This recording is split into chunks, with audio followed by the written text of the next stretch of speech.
matter what your career is, we all have a few unanswered questions that are often left unanswered. This article shouldn't be treated as a definitive answer for those questions, but you can use it as a guide in the decision-making process. 1. Many new technologies are showing up. Which one should I choose? This is a problem that is faced by many web designers even since 10 years ago. Web development is now a complex and diverse field, and it is simply impossible to cover all of it in detail. It can be tricky to choose between mobile websites, HTML5, CSS3 and other new development frameworks. Certainly, we must know a little bit about everything, but which technology should focus the most? The answer: you have to focus on all of them. It's a bad idea to focus only one or a few technologies. How you can do this? Each time a new technology is introduced, you need to immediately learn the basics on your spare time, to grasp its general concept. For the time being, focus yourself on your current niche. For example, if you're hired by a firm to redesign existing sites into flashless sites, you may need to be good at HTML5. However, if the focus of your work changes to streamline sites with complex structure, you should know about CSS. It would be easier to learn CSS quickly if you know its general concept beforehand. Another approach is to choose a technology in which you are the most passionate. It may allow you to stay motivated in spite of difficult obstacles ahead.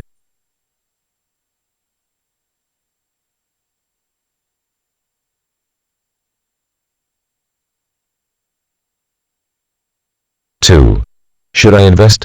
Smart employees shouldn't only live from paycheck to paycheck. They should allocate some part of their time to work on long-term investment, which allow them to have some sort of financial backups near the retirement period. It's a good idea to invest in stocks and bonds, but as a web designer, your first investment should be knowledge.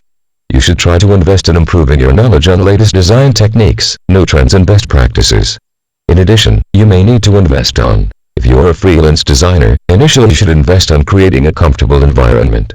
Your room should have the right temperature, with good chair and desk sets. By being comfortable, you may reach the highest productivity possible. Good computer, internet connection and software. Adobe software packages should be your priority, plus a few small apps/tools to fill in some features that are not available in Adobe software. Gather stock images, fonts, icons, metafable themes and others.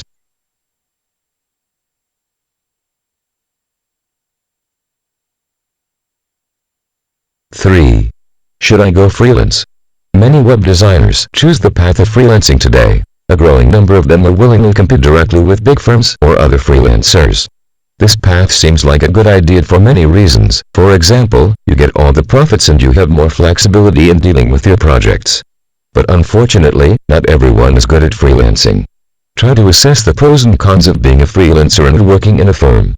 Each decision has some consequences, and you should know what you can gain professionally. If you're clueless, it's a good idea to try them both, for example, by being a part-time freelancer while you're working in a firm. After a year or two, it would become clearer which path you should take. Choose carefully, as it decides your future.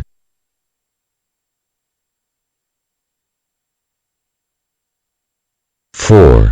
Should I learn how to code?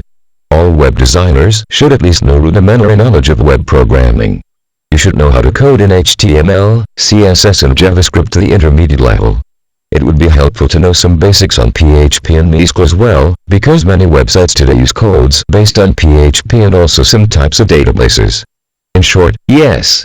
Web designers should know how to code, because you should know the consequences of your design plan to the site's underlying codes. In fact, many average designers are required to make some adjustments on the existing HTML and CSS codes while working with the designs. By understanding how to code, designers can more conveniently work with programmers and clients to come up with a better site design. You may despise web programming, but it would make your life much easier in the long run.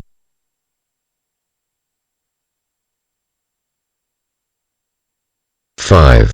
Should I follow that crowd and make some WordPress themes? WordPress, WP, is now among the most popular site platforms on the internet. You may see that many web designers are creating stylish WP themes and proudly show them to their fellow designers. Creating WP themes may not be a lucrative activity at first, however many accomplished web designers are working quite hard in creating beautiful, useful WP themes and trying to include them into the official WordPress themes database, www.wordpress.org/extend/themes/.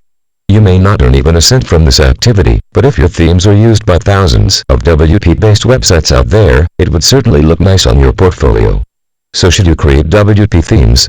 Yes, you should. But you may need to know some knowledge on HTML, CSS and PHP to make a really useful theme. If the programming part seems a little daunting, it's a good idea to work with a web programmer and share the credit.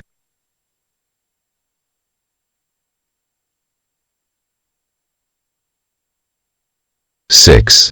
How can I market myself effectively? As always, there is no the most effective way to market yourself in the industry, but certainly some methods are more effective than the others. Some even require a lot of work and time for a meager gain, so you should know which method you should choose. These are 3 likely ways to market yourself. Referrals. After completing a project successfully, ask your client to provide a testimonial and use them inside your brochures, website or promotional letters. Direct mail to your local area. It would be relatively easy to win over business near your home or office, as they are located in your home turf. You may easily know what they need and how much you should charge for your service. With a well-designed mail, it is possible to get an order from 100 mails sent. If you spent $50 to send 300 letters and get 3 new projects that worth $500 each, you get 30 times return of your initial investment. Reputation building. Building your reputation can be both tedious and slow, but after a few years you may find that it grows at an exponential rate and it keeps on building itself with limited intervention on your part.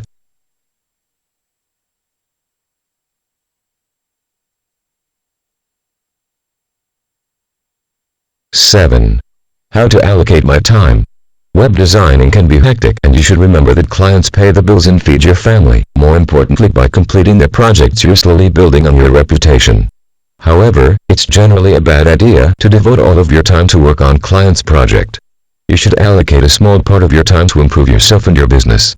Allocate a few hours every week to learn about new trades in the web design field. Create a blog post on your personal website each day, manage your Facebook group and work on your marketing efforts each day to make sure you'll get a new project fast enough as soon as the current project is completed.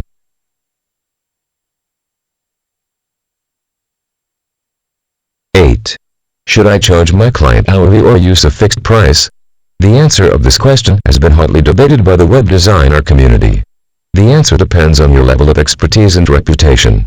New web designers should use fixed price because they may not be aware how much time is needed to complete a project. Often, a project can go beyond the schedules. You may promise to complete a project in a month but end up finishing it in 45 days. Charging hourly in this situation will be pretty much annoying for your clients and you can be sure that you'll never get future orders from them. However, if you have plenty of experience, are confident of your expertise, can finish the project on time and have good reputation, it is a good idea to charge hourly. In general, you may compare yourself to one of those expensive and reputable lawyers.